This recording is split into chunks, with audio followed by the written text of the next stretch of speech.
Paano nga ba hindi ma-burnout sa pag-upload ng videos kung katulad kita na nagsisimula pa lang din sa mundo ng content creation? Kung bago ka sa aking pahina, I'm Rodel, full-time employee, and today is day 20 episode 2 ng series ko na August Hustle Edition. Ang focus ng series na to ay mabuild ko yung habit of posting by consistently uploading 3 videos a day for 31 days. Magiging honest ako dahil hindi rin madali maging habit mo to kasi kailangan mong alamin kung bakit mo siya sisimulan. Aside from that, kung views at followers lang yung habol mo, di ka rin magiging consistent kasi kailangan mo mag-upload.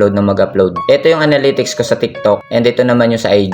Sa loob yan ng 1 month guys Sobrang baba nito and nitong August lang ulit ako nakapag-focus dahil sa series na to. Sa buong month ng July, sobrang bagal na naging progress ko. Yan din yung time na napatanaw ko sa sarili ko kung tama ba tong ginagawa ko. Kasi passion ko lang din naman na mag-edit ng video tas beginner type pa. So ayun, para saan nga ba ang purpose nito? Ba't kailangan ko pang sabihin kung hindi naman pala ako expert? Walang result, in short katulad mo na nagsisimula pa lang din. Sinare ko to para at least 1 year from now, kapag nakita ko ulit ang video na to, nasa ang level na kaya ako nun. Ano yung mga pinagdaanan ko pagtapos ng 31 days na to. So that's it for today. See you sa next video.